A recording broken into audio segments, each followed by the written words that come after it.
welcome to Web3 TV. I'm Lisa Amnagad reporting from the AI Everything Global Summit held here in Abu Dhabi. Joining me right now is Vic Pellicano, CEO and founder of Seraph. Thank you so much for joining me. Thanks for having me. How's your day so far? It's amazing. So it's such an amazing conference, amazing part of the world. My first time. It's very exciting. And you have a really interesting business, Seraph.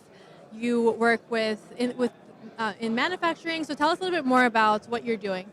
Yeah, so the way manufacturers sell stuff forever has been a mystery to companies like Salesforce and the big CRM companies.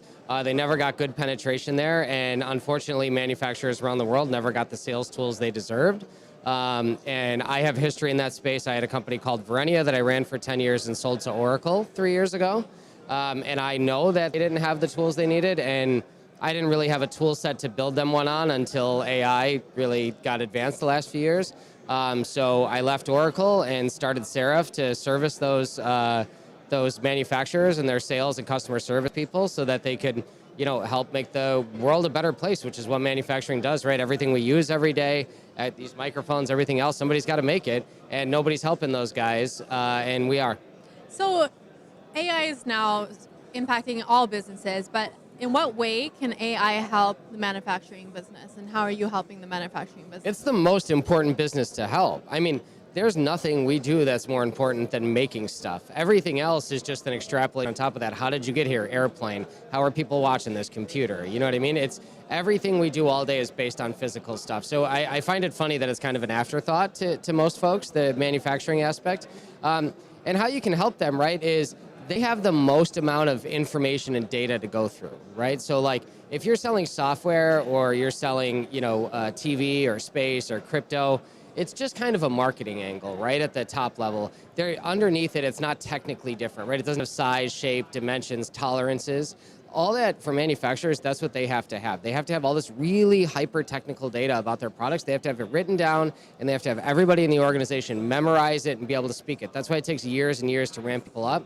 But now with AI, with Seraph, we can put all that data into Seraph, and now your salespeople can go on the road and do their jobs a lot more effectively, even when they haven't been there for 20 years and memorized every product you have. Yeah, interesting, because you sometimes say that a good salesperson is a person who really, really knows their product line, so that really helps streamline that whole process so people just know everything that's happening within the business. But when it comes to businesses are looking into different AI products and they're investing a lot of money. So how can Seraph, what kind of returns of investments does it bring?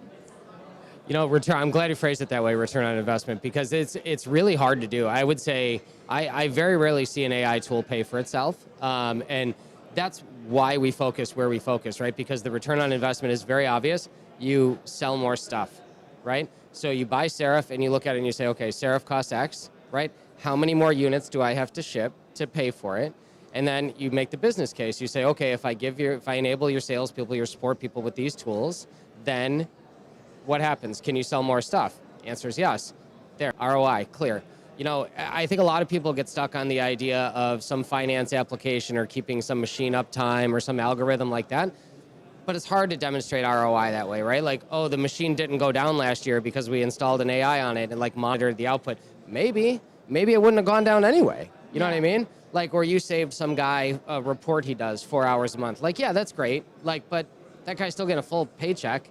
You know what I mean? So but if you can move more units and you can make your customers happier, everybody's better for it. And that's what Seraph helps you do. Yeah, exactly. AI can really help with that. And when it comes to, we've seen so much in the news in the past week when it comes to AI and more cost-effective AI from DeepSeek in China. So in your opinion, is it still profitable to invest in AI? Depends, right? I think it's a little bit like the models are a little bit like somebody discovered coal, and then it was big business, right? And then all of a sudden there was coal everywhere, and it just was a commodity, right? Steel, everything's the same thing, right? When it's new, just the models came away that much faster, right? So now you're at a level where they're commoditized. They're cheap. They're almost free at this point. I mean, DeepSeek kind of is if you have enough hardware to run it. And in 10 years, you probably will in your house to run R1 at least. I think the thing that's always been interesting to me and the thing Seraph focuses on is not the model layer, because that's an easy commoditization. It's the application layer. It's how do businesses use it? How do we create value for one another using it? Not just like how do we be the most technically advanced thing. You know, when OpenAI made GPT, the models that came out, they're really advanced, but also they just built them off a Google paper that they stole, and they trained it on all our information on the internet that they bought for free. So like, you know, I mean, it's always been a commodity, and it was just trained out of a paper. So like somebody else did it out of a paper. There's no money in that, I don't think. I wouldn't invest in that if that's what you're asking me.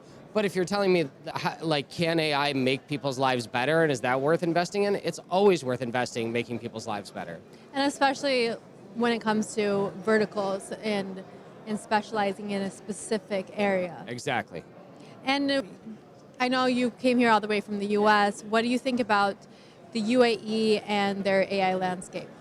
It's amazing. I mean, the amount of energy going into everything around here is crazy. Like, you know, and I love the U.S. Obviously, I'm from there, but everything's new. It's very, very safe here. And the amount of energy around AI is just remarkable.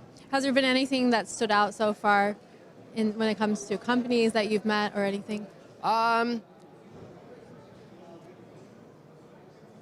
Yeah, I think the innovations you see here are really unique. Like the problems they're solving for everywhere in the world are different, you know, because depending on where you come from, you have kind of a different problem set coming into it.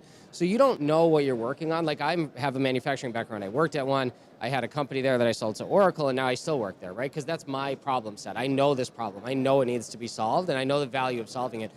When you come out here, you get to see their problems that they have. So when you look at their companies, that's their solutions to their problem set. So that's been really interesting.